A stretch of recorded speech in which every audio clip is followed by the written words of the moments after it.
गरियाबंद के पांडुका पंचायत में सप्ताह भर पहले बुलडोजर कार्रवाई हुई। दावा किया गया कि पंचायत के अधीन शासकीय भूमि पर निर्माण करने वाले सभी 17 अतिक्रमणकारियों पर कार्रवाई की गई, लेकिन अब यह इसकी सच्चाई निकलकर सामने आ रही है। कड़कड़ाती ठंड में आवाज तोड़े जाने के बाद प्रभावित ग्रामीणों ने इसे पक्षपातपूर्ण कार्रवाई बता रहे हैं। शुरू से ही कार्रवाई का विरोध करने वाली चंचल निर्मलकर ने कहा कि 17 अवैध निर्माण पर पंचायत ने कार्रवाई का ढिंढोरा पीटा, पर अपने परिवार के सदस्य और नजदीकी लोगों को छोड़ केवल 6 लोगों का आवाज तोड़ा गया है करके सरपंच द्वारा झूठी प्रोत्साहन बटोरने वाली सरपंच के खिलाफ कार्रवाई करने की मांग कर रही हूँ, क्योंकि 17 घर नहीं तोड़ी है, वो सिर्फ 6 घर तोड़ी है। 17 घर दिखाया सरपंच, और अगर 17 नहीं दिखा रही है तो धारा 40 के तहत उसके ऊपर कार्रवाई करना चाहिए। बस मैं यही चाहती हूँ कि धारा 40 के तहत उसके ऊपर कार्रवाई करी जाए। क्यों अपना घर नहीं तोड़ी, क्यों पानी ले रही, क्यों बिजली ले रही, क्यों फ्री का बिजली ले रही है? मेरे पास प्रूफ है, उसका सारा चीज प्रूफ लेके बैठी हूँ। आए सरपंच बात करे। तो सरपंच जो घर में बिजली ले रही है वो घर हाँ, भी अभी भी हाँ सरपंच सरकारी क्वार्टर में रह रही है, अभी बिजली ले रही है। उसका पिताजी का 40,000 भुगतान अभी पेंडिंग है, फिर भी वो बिजली ले रही है। और बिजली विभाग जो पानी का कनेक्शन है, क्या अपने घर हाँ, में मैं आप लोग को पानी नहीं मिल रहा है। मेरे को मेरा घर तोड़ दिया गया, मेरे को पानी नहीं मिला, जबकि पानी आपको सरपंच के द्वारा बोला गया कि आपके घर पानी नहीं दे सकते, हम नहीं दे सकते। उसका जवाब सरपंच जाने की स्थगन मिला है या घर है, आपका घर नहीं बना है, नहीं दिया जाएगा। अवैध है करके, और खुद किस में बनाई है? अगर सरपंच का घर वैध है तो उसका भाई गवर्नमेंट कर्मचारी है, सिंचाई विभाग में काम करता है, उसकी बहू पंच है, तो क्या पंच रहते हुए, सरपंच रहते हुए उसको सरकारी जगह में अतिक्रमण करने दिया जाएगा क्या? सब समर्थन करते हैं क्या इसका?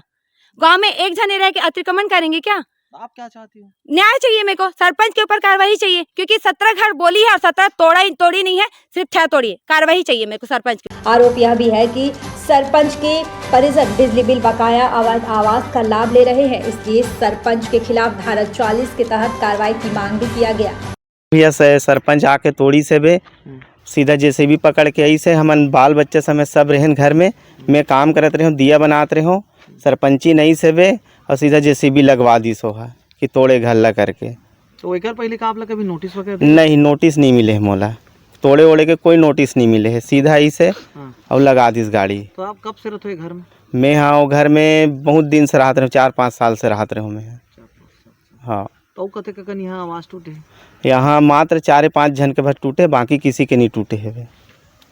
सरपंच खुद काबिज है, अवैध जमा? हाँ, वो अवैध निर्माण खुद करे सरपंच। ये चुनाव जीते के बाद करे पहली करे है वे पंचरी से।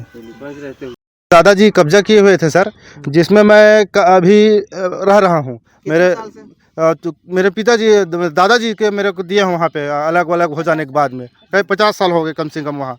और उनके बाद में मेरे को राशन कार्ड बना हुआ है, वहाँ मैं रह रहा हूँ। और उसके बाद मेरे को अभी वो दिए है कि आप घर खाली करो, कि तहसीलदार जी आए तो मैं कहाँ जाऊँगा अपने बाल बच्चों को लेकर?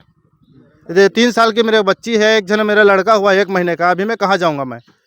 और मेरे को सिर्फ नोटिस दी, 3 लोगों को नोटिस दिया हुआ है, बाकी लोगों को कोई नोटिस नहीं दिया कि घर खाली करोगे। और कितने लोगों का है ऐसे नाम इसे? और तो पूरा मोहल्ला बना हुआ है, कम से कम 23 लोगों को नाम है, और सिर्फ 3 लोगों को दिया हुआ है घर खाली करोगे, बाकी लोगों को नहीं दिया गया है। तो अभी कितने लोगों का घर टूटा है यहाँ पे?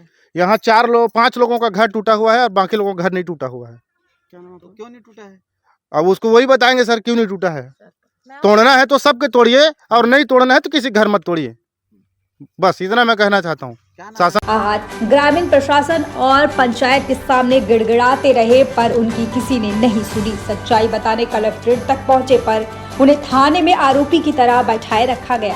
अब प्रभावित ग्रामीण निष्पक्ष कार्रवाई की मांग कर रहे हैं। जो नाजायज कार्रवाई हुई है उस पर भी विचार की मांग पर अड़े हैं। ऐसा नहीं हुआ तो जल्द ही भूख हड़ताल पर बैठने की चेतावनी भी दे रहे हैं। मामले में सरपंच ने समय अभाव का हवाला देकर कार्रवाई जल्द पूर्ण करने की बात कह रही है। जो आरोप लगा रहे हैं वो बेबुनियाद है। पंचायती राज अधिनियम के तहत सबको शासन के आदेश पे सबको नोटिस जारी किया गया था 3 से 4 बार, और चौथा नोटिस में ये लिखा हुआ था कि सब अपना जो सामान होगा अतिक्रमणकारियों द्वारा जो अतिक्रमण किया हुआ है उसमें वो अपना सामान हटाने के लिए उनको नोटिस दिया गया था, पर उन्होंने कुछ लोगों ने अपना सामान हटाया तो उनका घर टूट गया, और बाकी जो बचा है उन पर भी आगे कार्रवाई होगी शासन प्रशासन की उपस्थिति में।